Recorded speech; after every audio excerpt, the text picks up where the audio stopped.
So on one extreme, you have the unpaid guardian. So if I'm watching something for you and I'm not getting paid, I'm getting none of the benefits. You're getting all the benefits, and therefore I have no liability at all.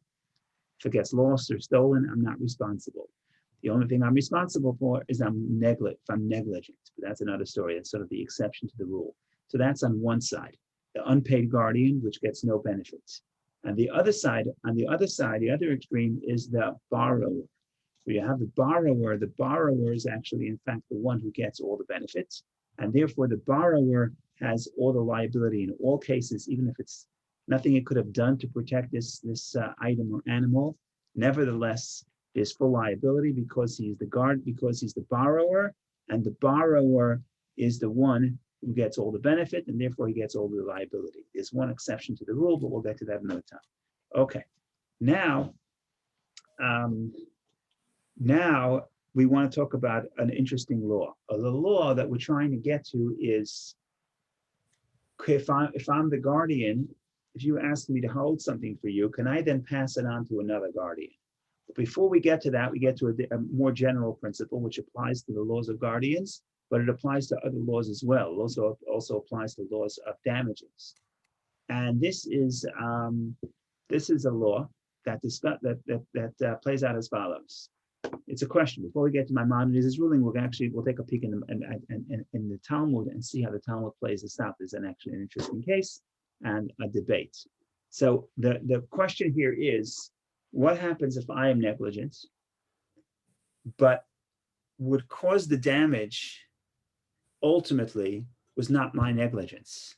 What caused the damage ultimately was something that was totally out of my control. I could not stop, which I would not be responsible for in the normal case. So usually if I'm negligent, I'm responsible. In this case, I was negligent, but what ended up causing the damage is actually something that I'm not responsible for. So are you going to bill me because of my negligence? Or are you going to say, I know you were negligent, but what actually caused the damage was something that was out of your control. So let's assume what tsunami is out of your control, right? You can protect against it. You had no way of knowing, okay? So I'm negligent. You give me your item to watch. I'm negligent. I'll leave it on my front porch. I'm negligent. Then the tsunami struck. And now the question is, do I have to pay you? So on one hand, you say, I'm not responsible for a tsunami. I'm a guardian. I'm not responsible for a tsunami, what the Talmud calls an onus. I'm forced. It's totally out of my control. Nothing I could have done would have protected against it. That's on one angle. On the other angle, I say, 1 second. The person, the guardian, was negligent. I left it on the front porch. If I left it on the front porch, I may be responsible. If it would get stolen, if I left it on the front porch and it would get stolen, I would be responsible. So this is an interesting question. What do we look at? We look at really what happened at the end, or do we look at the actions of the guardian? So that is a fascinating discussion. So I think we'll open up the Talmud and we'll read it inside, and then we'll see how it's codified in Rambam in Maimonides. As always, if any questions or comments, please don't hesitate, and please jump in. So here's the case. There's a story, Hahu Gavra. There was a story. Hahu Gavra is Aramaic for there was this man. When we were kids, we had a joke. The joke is that when you go to Israel, you go on the tour. You go on a tour, and the tour guide, every stone he tells you, oh, this is what happened here and this is what happened there, because every stone in Israel has so much history. So the jokes happen is that sometimes the tour guides exaggerate. And one of the places that they show you, I don't know if this joke is funny, but I guess it was funny back in the day. They say, this is the burial spot of a Hahu Gavra. Who's Hahu Gavra? There's this guy in the Talmud that keeps coming up in all the stories. Hahu Gavra, this man. Of course, it's a joke because Hahu Gavra is like, just John Doe. But in any case, this was the story. This is the Hahu Gavra. There was this guy. The Gemara relates. There was a certain man who deposited money with another. And the Bailey placed it in a willow hut from which the money was stolen. Okay, so you ask me to guard something for you, and I take the money and I put the money in a willow hut. Willow hut is, of course, a hut that is not very much protected. It's made of willow, made of branches, and I'm pretty sure that they would build these huts for people who would guard the fields who was supposed to work in the field or guard in the field, and then they would make these huts for shelter. In any case, I took the money and I put the money in this guard of the field, in this hut willow, in the hut of willow, and the end was it was stolen. So now they come to the court, and the court has to decide. And as we will see, there's going to be a disagreement. Rav Yosef said, although with regard to thieves, placing the money in the hut is effective safeguarding. So was it a good idea to put money in a hut? So it's interesting. I would say you have to put money in the safe. Not everybody had a safe. So Rav Yosef's perspective is, it's actually not a bad place to put it because nobody expects to have money in the hut. And ironically, if the thief does not expect to have money in the hut, it's actually a good place to put it because people don't usually put money in the hut. So the fact that people don't put money in the hut is actually, so it actually is a good place to put money. So if you think about thieves, for theft, as a protection against theft, putting the money in that hut was a good idea, was a fine idea. The problem is, with regard to fire, it is negligence, as it is likely to burn. So Rav Yosef tells you that this is a case where, if you look at what happened is the money got stolen. But if you look at theft, the fact that the guardian, the bailey, put it in this hut, that is a fine protection against theft. The problem is it's considered negligence. Why is it considered negligence? Because you shouldn't put anything in these huts because these huts are very likely to catch fire. So it's actually not a good protection. So this bailey, this guardian did something wrong by putting the money in the hut. Nevertheless, the hut didn't burn. The money was harmed. The money was stolen. And if you want to look at the theft, for theft, this guardian did the right thing. In other words, it's actually considered a proper guarding because the thief would not expect to have money there. So what do we do with this problem? Says Rav Yosef. Rav Yosef continues, therefore it is a case where the incident was initially through negligence and ultimately by accidents. So that's the case. The case is in the beginning. This bailey was negligent. Why was he negligent? Because he put money in a place that it is likely that it will be consumed by fire. So in the beginning, he didn't act in negligence, but the end, it ended up being onus. They translate onus as accident, which is not an accurate translation. Onus means it's out of your control. There's nothing you could have done. Remember, he's an unpaid bailey. He's not responsible. Unpaid guardian is not responsible for theft. So, but the end is out of his control, and therefore, what happens in this case? So here you have a debate. The first opinion in the Talmud says, and the bailey is liable to pay. Very interesting. In other words, even if at the end of the day, the reason why the money was harmed was out of my control, but because in the beginning, when I did as a bailey, as a guardian, I did something wrong, I was negligent, therefore I'm responsible, even though what actually caused the damage has nothing to do with my negligence. That is the first opinion. And some say, in other words, other people said that the tradition is differently. Other people disagree. They say, although with regard to fire, it is negligence. With regard to thieves, it is effective safeguarding. Therefore, is a case where the beginning of the incident was negligence, and ultimately the damage was caused by accident. So far, the same thing, same scenario. The beginning was negligence, and the end, it was out of my control. Nevertheless, here, the second opinion disagrees. Second opinion says the bailey is exempt. The bailey does not have to pay. The guardian does not have to pay. Why? Because yes, you're right, I was negligent, but even though I was negligent, that's not why it was damaged. It wasn't damaged because of fire. It was damaged because of the theft. Going back to our case of the tsunami. So I was negligent. I left your item on my front porch, nobody guarding it. I was negligent. But at the end of the day, the tsunami came and the tsunami washed away the item. I'm not responsible for tsunamis. So now the question becomes, like we said, there's two opinions, whether or not this case, which we call the beginning was negligence, because I placed your item on the front porch in the case of the tsunami, or in the Talmud's case, because I placed your money in a hut that is susceptible to fire. So the beginning was negligence. But the end, what actually happened is that the damage was totally out of my control, which that should make me exempt. So we have a debate. What do we do in this scenario if the beginning is negligence and the end is accident or out of my control? And here is one of the places where the Talmud itself does not leave it vague. The Talmud itself tells you the law. The Gemara concludes, and the halacha is, the law is, in a case where the incident was initially through negligence and ultimately by accident, the bailee is liable to pay. This is very interesting. If I was negligent, even though what happened at the end was totally out of my control, nevertheless, I am liable. I am guilty to pay, which I have to pay, which is actually fascinating because I would not necessarily expect that. And that leaves all the commentators trying to figure out what's the logic of this law. So we'll discuss that a little bit. We'll take Vicky's question, and then we'll discuss that a little bit, and then we'll see if we can make progress within Maimonides a little bit. Go ahead, Vicky.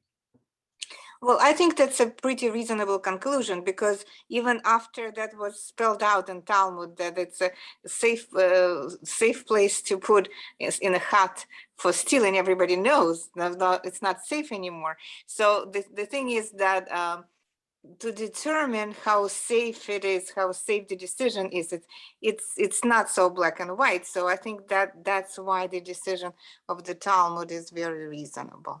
But it seems to me that the Talmud is saying, everyone agrees, both opinions agree on the facts. Both opinions agree that what I did was wrong. I put it in the hut, that was wrong. I'm the bailee. What I did was wrong.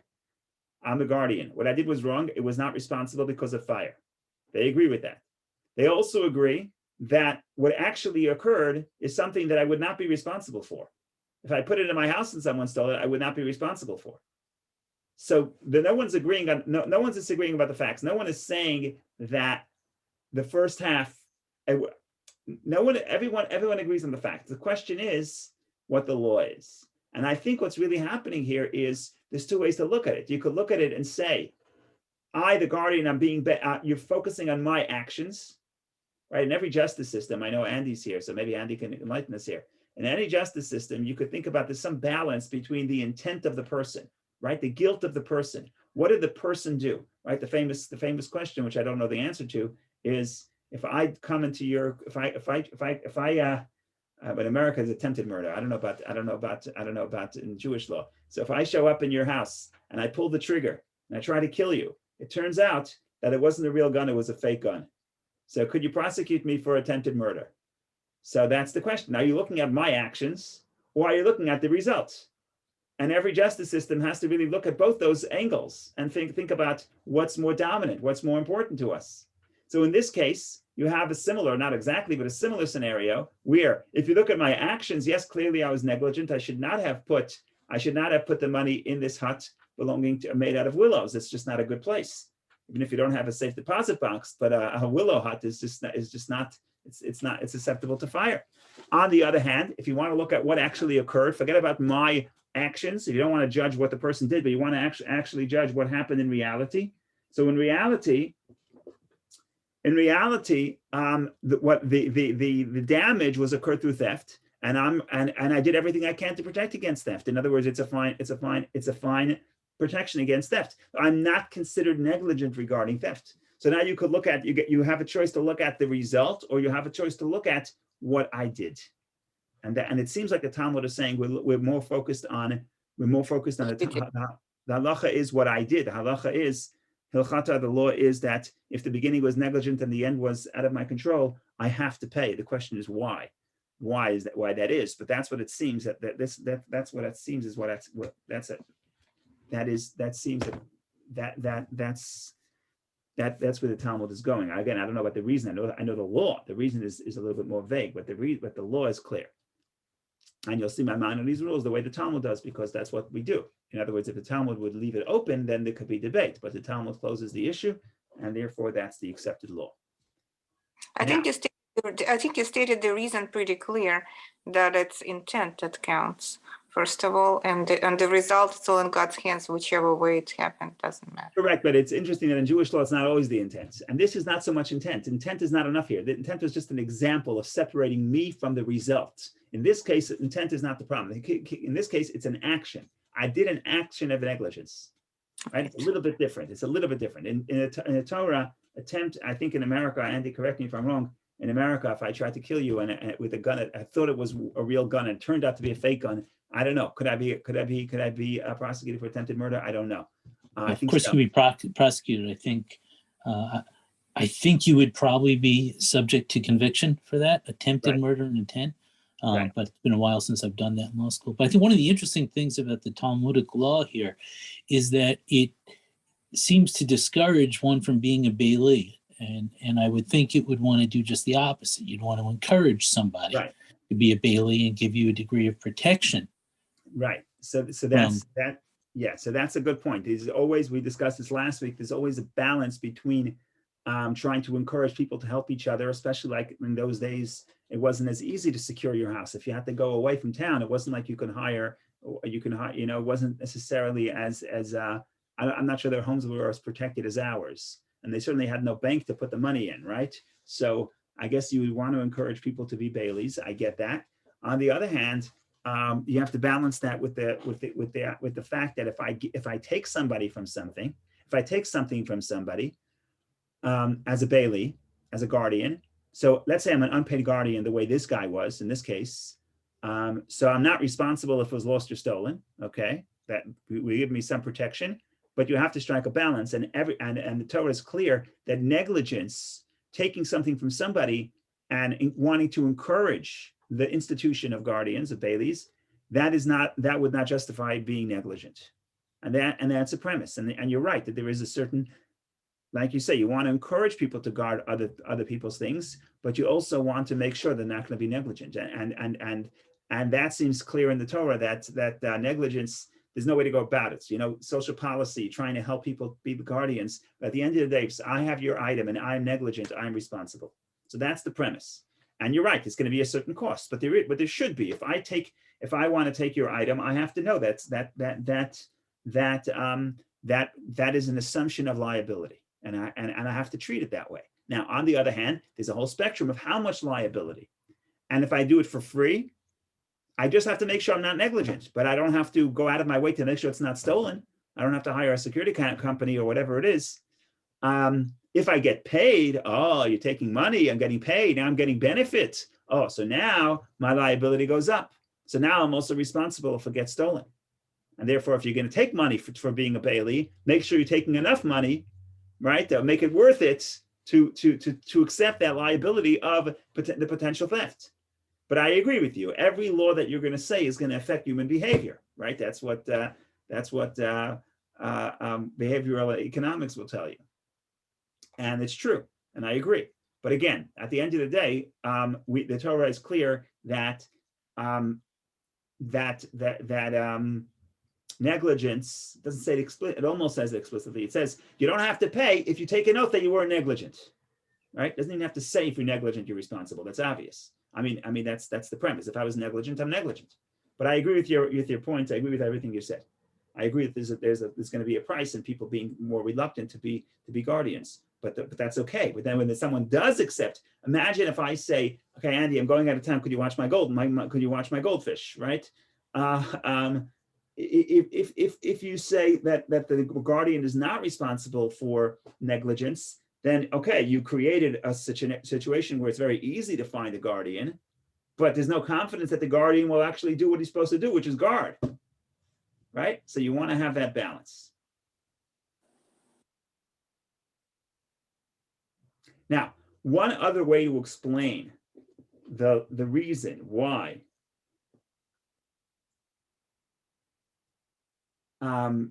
if I was negligent in the beginning, but it was out of my control at the end, which is our scenario, why I would have to pay. And we can't say it's intent, because in Judaism, you're not responsible for intent alone. So one way to think about it is as follows. One way to think about it is, and that's what some of the commentators say, is what are you billing me for? I'm the guardian, right? You asked me to hold your grandmother's silver cup. I guard your grandmother's silver cup. It's stolen. It was stolen, but I was negligent. I left it on the front porch, and then it was stolen. That's the easy scenario, right? The scenario here, I put it in. This is a more complicated scenario. I put it into I put it into a hut of willows, which is considered negligence because it's susceptible to fire. But at the end of the day, it was stolen, which is out of my control. Okay. So the bottom line is I leave it outside. That's the case. But so the simpler case is I leave it on the front porch, and then it was stolen. Then a tsunami came. The bottom line is something happened that's out of my control.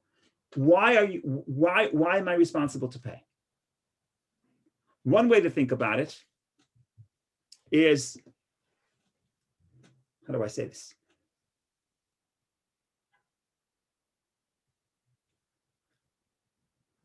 The moment that I'm negligent, that's why I'm responsible to pay. You're not billing me for what happened later. When I'm negligent, if you give me your item and I leave it on my front porch, I'm negligent. At that moment was the violation. And you're billing me for that violation. In other words, you're saying, Mr. Bailey, Mr. Guardian, if you are negligent, the moment that you become negligent, you now become responsible to restore it to the owner. In other words, if I'm not negligent and you ask me to guard your grandmother's cup and I'm not negligent and it gets stolen, I don't have to pay you back. Why should I have to pay back? It's not my problem. I'm not the thief. Go find the thief, right? So in other words, I'm not necessarily responsible to restore it to you under all conditions. If I am negligent, I did an act of negligence, either passive or active, but the bottom line is I did something wrong. Now, when I become negligent, now I accept upon, the second I become negligent, I am now burdened with the responsibility to return it no matter what. And therefore, the fact that later it was stolen and it's out of my control doesn't matter, because we're not looking at what happened later. We're looking at I was negligent. I now have to restore it under all conditions. If I can't, I have to pay. So that's one way how the post-Talmudic interpretations are looking at this. They're looking at the act of being negligent as now the response. Now I assume liability to restore it no matter what. When I initially took your item, I don't have a responsibility to restore it no matter what. I'm just taking responsibility to guard it. If it was lost or stolen, not my problem. Go find a thief. If I'm negligent, then the moment that I'm negligent, now I have responsibility to take care of it, and restore it to you no matter what happens. There's a very interesting law, similar law. Rabbi? Yeah. How would that apply to the Alec Baldwin situation? So that's a little bit different, because that's a scenario of damages. In the laws of damages, this concept does apply. So there is overlap. Because, wait, do I not have my? Oh, we have a little bit of a problem. Okay. No, it's 10:27. We may have to end in a few minutes because I thought I had my charger, which I don't. Okay. But that's a very similar in other words, you could find correlations, because the same principle would apply with damages. But I think there you have more elementary questions. I think the elementary questions, with the more elementary question is, was there negligence, and whose mistake was it, and who was responsible to make sure that there shouldn't be a mistake? So I don't think it's yeah, I see what you're saying. You're saying in the beginning somebody was negligent, the end somebody was out of their control. Okay. The difference is that with there may be two different people. You see what I'm saying? It may be two different people. It all depends, really, if you want to look at that case from the Torah's perspective, it all depends on who's the guardian, who's responsible for the safety and security, and were they negligent? And if they were not negligent, was it the responsibility of the actor to make sure that nothing is dangerous here? So you have to really get down into the details. But I see a correlation between what we're saying. But I think in that case, it's probably two separate people, where one person was negligent and the other person was negligent and the other person made a mistake that was out of their control. Here, it's an interesting case, and that's why the Talmud loves interesting cases, where the same person did an act that, on one hand, it's negligence, and on one hand, it's sort of they're not responsible because it's out of their control. Regarding the theft, it's considered negligent. Regarding the theft, it's considered out of their control. Regarding the fire, it's considered negligence. So that is interesting point. Thank you. Rabbi, I think I see more parallels to the last week's parsha, because whatever happened to Joseph was meant to happen, but the brothers are still responsible. So, yeah, so that will be consistent with what the Talmud is saying. That we look at, if you're negligent, then you ultimately have to bear the consequences of your negligence. Okay, very good. Let me go back to a different case, a little bit of a different case. Let's say I'm an unpaid bailee, I'm an unpaid guardian. You come to me and you say, could you please guard my item? I say, sure, I'm going to guard your item. Now, I'm not negligent. I put it in my house on the top shelf of my closet. I'm very safe. I'm an unpaid guardian. So I don't have to pay for theft. Listen to this law. It's a very interesting law. The law is, what happens if I use that item for myself? I have no permission to do so. I'm not allowed to do so because I'm not a borrower. I'm a guardian. You ask me, could you guard my item? I say yes. I decide to use it for my own benefit. I'm not allowed to do so. So there's the Torah says, it's explicit in the Torah, that the Torah says, if I stretch forth my hand to use it, if I use it, now the law changes. Now, even if it's lost or stolen, which usually I would not have to pay, now I have to pay. Why? Because I used it. And if I used it, the Torah doesn't say why, that's just the law. But if you see, there's a lot of similarities between these two cases. If I use your item, then I now have the responsibility to restore it to you no matter what. If it's lost or stolen, I still have to pay. In other words, I can't defend myself by saying it was out of my control because I used it. If I used it, I sort of lost that protection. And a similar thing is happening here.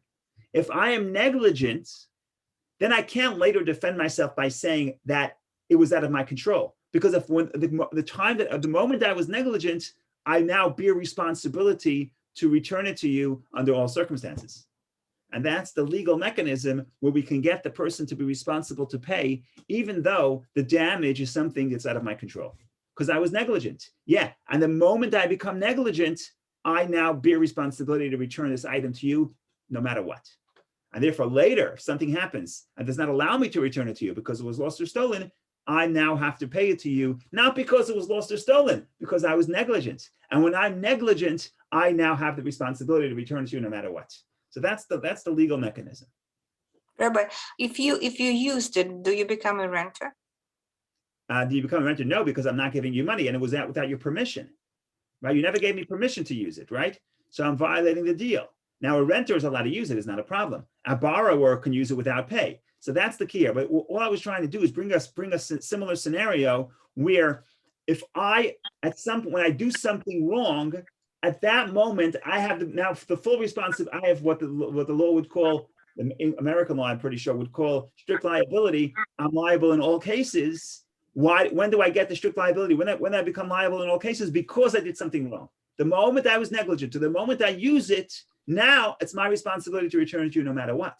And therefore, the fact that a tsunami came, that thieves came, it doesn't matter. I have a responsibility to return to you no matter what. So that's the first law that we want to say. In Maimonides, it's one line, and then we continue because this leads into other subjects. But we'll take Richard's question, and we'll see what happens. And also we have two challenges. Number one is I didn't have enough coffee this morning. Didn't have any coffee. Number two is I'm running out of batteries. So we'll do another few minutes, and then if I hang up abruptly, it's not because I don't like you. It's because I forgot to bring my plug, which is a lesson that you have to always be plugged into your spiritual source. Go ahead, Richard. Okay, thanks for taking my question. In regards to what Vicky just brought up, that Joseph's brothers were held negligent for what they did. Now, this contradicts what we discussed a few days ago when you said that Hashem put the brothers in that situation in order for them to create that scenario for Joseph. So how could they be negligent if Hashem wanted them to do that to Joseph? Okay, so that's a little beyond what we're discussing, but I'm a rabbi, so I'm going to try to have it both ways. I'm going to try to eat my cake and still have it, right? Okay. So we're going to try to do that. And what I'm going to try to do is I'm going to say you have to separate. I could be negligent and I'm responsible, and nevertheless something else happened. And this is Vicky's saying is a similar scenario where reality, there was a different plan. Reality, the thief came and stole it. But the fact that I placed it in a place that could be susceptible to fire makes me negligent, makes me responsible. So in other words, there's two things you look at. You look at my action and you look at the end result. And they're not necessarily correlated. And one thing doesn't necessarily lead to the next. Nevertheless, you could actually separate between the action and between the end results. But now we're going into philosophy, but it's Tuesday. There's no philosophy allowed on Tuesday. No, I'm kidding. All right, well, you kind of answered it, but it still left me a little empty because No, it is complicated to carry both those sides, both those contradictory streams, and think about them both together at once. it's a little complicated than leaving your plug at home, Yes, your phone plug. Is that what you left at home, your phone plug? correct. The computer plug, yes. I just want to interject a little humor. Thank you very much. Thank you. Okay, so we'll open up Maimonides. We'll read the first sentence, which is what we studied, and then we'll learn a little bit more. And the question would be, another opens up all kinds of scenarios. If you gave it to me to guard and I give it to somebody else, I say, can I borrow your Torah scroll? Torah scroll, wonderful. You say yes. And then my friend says, can I borrow the Torah scroll that you borrowed from Vicky because I want to study Torah? Oh, wonderful, a mitzvah, right? So I could pass it to you. We say, no. I borrowed, I can now go and give it to somebody else. If I do, oy vey, now it becomes up another whole discussion of what happens if I do. I'm not allowed to. If I do, what happens? What happens if I give it to another guardian? What happens if I upgrade the protection, right? I was an unpaid guardian, and now I gave it to a paid guardian, okay? What happens if I downgrade the protection? I was a paid guardian, and I gave it to an unpaid guardian. So as you can see, there could be all kinds of scenarios, enough to keep us busy for at least another class. It gets complicated, but we'll start, well, I guess we'll start the process right now. And this would be, this concept of one guardian passing it to the next guardian actually continues all through the end of chapter 1 of the laws of renters. So this is going to take us a few pages. It's section 4, section 5, and section 6. It's all the ramifications of one guardian passing it on to another guardian.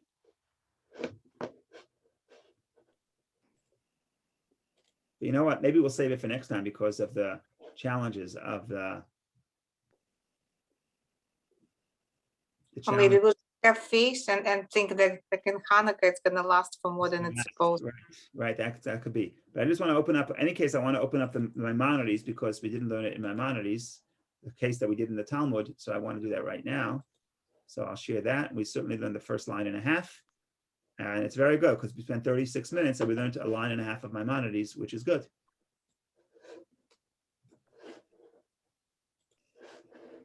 Okay, let's see if we can share this.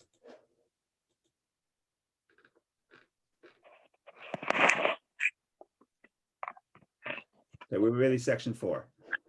Whenever a watchman is negligent, when he begins caring for the article, even though the article is ultimately destroyed by forces beyond his control, he is liable, as will be explained.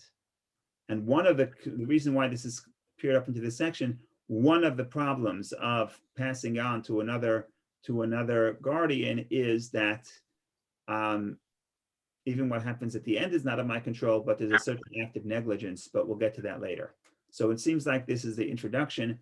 The watchman is negligent in the beginning, right? The case of the Talmud, I placed your money in a hut of willows. So now this is something that actually could burn. So that's negligence. But at the end, it was destroyed by forces beyond his control, which is the theft. And an unpaid guardian not responsible for theft. Okay, so let's start the next section. A borrower is not allowed to lend the entrusted article to another person, and this is why I said the case of the Torah scroll. Even though it's a Torah, studying Torah is a mitzvah, it's not a mitzvah, certainly not. Even if he borrows a Torah scroll, in which instance one who reads it performs a mitzvah. So you know what? Someone comes to me and says, "I know you're holding Vicky's Torah. Maybe can I borrow Vicky's Torah?" I would say, why not? I mean, I'm sure Vicky would want someone to do a mitzvah with her, do a mitzvah and study Torah. But even so, I'm not allowed to give it to somebody else. We'll see exactly why as the halacha unfolds, as this paragraph, as this section unfolds. So he may not lend it to someone else. Similarly, so that was the case of a borrower. Now we're going to say a case of a renter. Similarly, a renter is not permitted to rent the entrusted article to another person. Even if a Torah scroll was rented to him, he may not rent it to someone else. The rationale is that the owner will tell the watchman, I do not want my article to be in someone else's hands. That's the first reason. You'll see later there's another reason, right? In other words, I could come to the owner. The owner says, why did you give it to somebody else? I say, what do you mean? What do you care? Somebody's watching it. What do you care who watches it, right? But the owner has the right to say, it's my item. Even though you gave it to an upstanding citizen and he's a guardian, but I don't want my item to be in someone else's possession without my permission. And that's why I'm not allowed to give it to somebody else. If I'm a renter, I can't rent it to somebody else. If I'm a borrower, I can't loan it to somebody else. Later, as we said, I think we'll stop here for today, but later next week, we'll see what happens if I did. And this creates all kinds of questions and all kinds of scenarios. But the introduction is I can't give it to someone else, someone else's possession. They have the right to know that when they give it to somebody, they give their article to somebody, it's going to stay in that person's possession. And they have the right to say, I don't want my article to be in someone else's possession. Even if that person is considered an upstanding citizen and a good guardian, but I have that right to say I'm uncomfortable for my object to be in someone else's possession. So like we said, this is the beginning, and this opens up another whole discussion. So we'll see you next week, God willing, same time, same place, and good health. Thank you for joining. Thank you. Thank you, Rabbi. Thank you.